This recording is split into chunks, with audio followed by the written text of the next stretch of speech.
안녕하세요. 강현빈입니다. 오늘은 강력한 항암 약초인 부처손에 대해서 알아보겠습니다.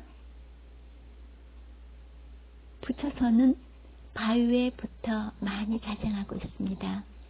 비가 온 뒤나 습이 있으면 펴졌다가 건조한 날씨에는 오므라드는데 그 모양이 주먹 같다고 하여서 주먹손 또는 권백이라고도 합니다. 우리나라 변산에 많이 자생하지만 너무나 귀한 약재입니다.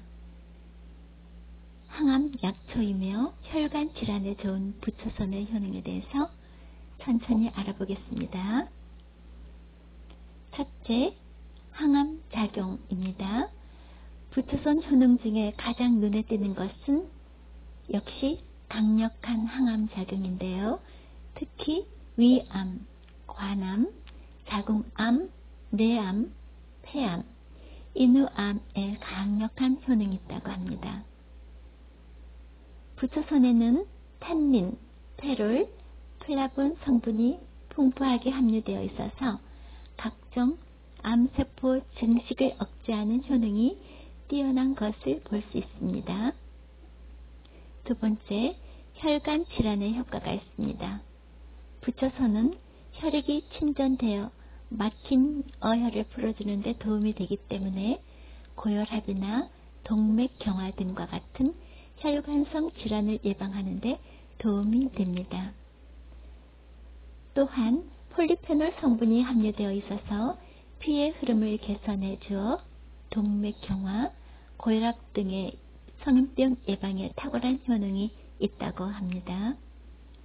세 번째, 현대인의 스트레스, 심신 안정에 효과가 있습니다. 동의보감에 따르면 부처손은 여러가지 헛것에 들린 증상을 완화해주며 마음을 진정시켜준다고 합니다. 신경을 안정시켜주는 히스피드린 성분이 함유되어 있다고 하는데요. 그래서 성격이 예민하거나 스트레스에 취약한 현대인에게 좋다고 할 수가 있습니다. 넷째, 황달과 간 질환에 효과가 있습니다. 부처손은 간 기능의 개선 효과가 있어서 관 질환이나 황달 같은 간 질환의 효과가 뛰어나다고 합니다. 다섯째, 신장 강화입니다. 부처손을 꾸준히 섭취하면 신장 기능이 회복되고 향상되어서 이뇨작용을 원활하게 합니다. 하여 결석 등에 도움이 됩니다. 동의보감에 의하면 부처손은 신장의 기를 충만하게 하고 꾸준히 복용하면 하혈에 효능이 있다고 하네요. 여섯째, 기관지염 예방하고 치료에 효과가 있습니다.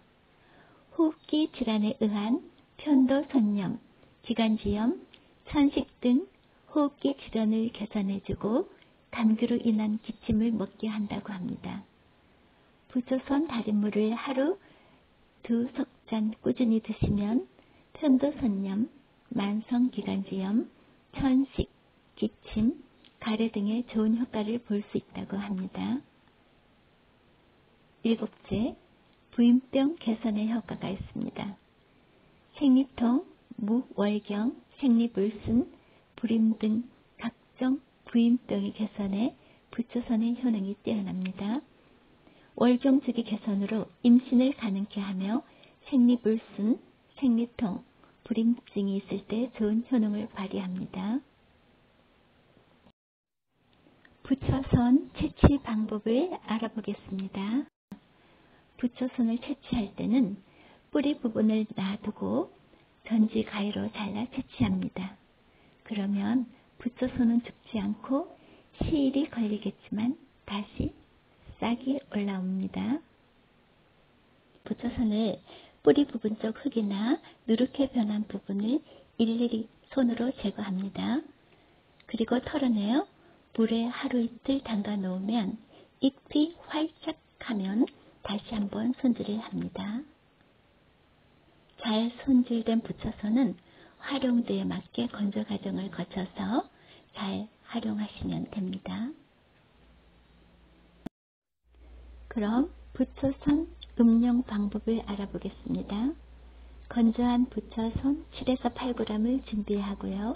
물 1리터를 넣고 끓입니다.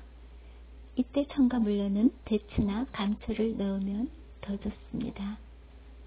센 불로 끓이다가 물이 한번 끓어오르면 약한 불에서 7, 8분 더 달인 후 냉장 보관하여 수시로 마십니다.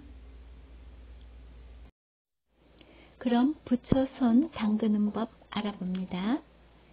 건조한 부처손 110g에서 150g 준비합니다. 그리고 담금지용 소주 2리터이 필요합니다. 건조한 부처손을 용기에 넣고 소주를 부어 밀봉한 후 서늘한 곳에서 6개월 이상 숙성시킨 후에 복용하면 됩니다. 복용 방법은 필요에 따라 적당량을 복용합니다.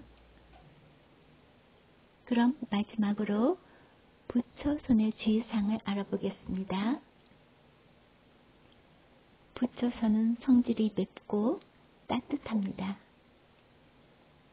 그러므로 햇볕에 말린 것은 파혈 작용을 하고 혈액의 흐름을 좋게 합니다.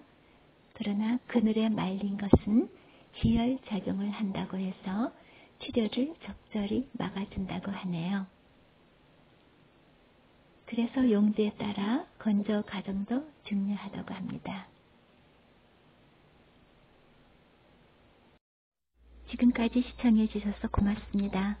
강현빈이었어요. 구독과 좋아요 눌러주시면 감사하겠습니다. 행복하고 즐거운 하루 되시길 바라면서 안녕히 계세요.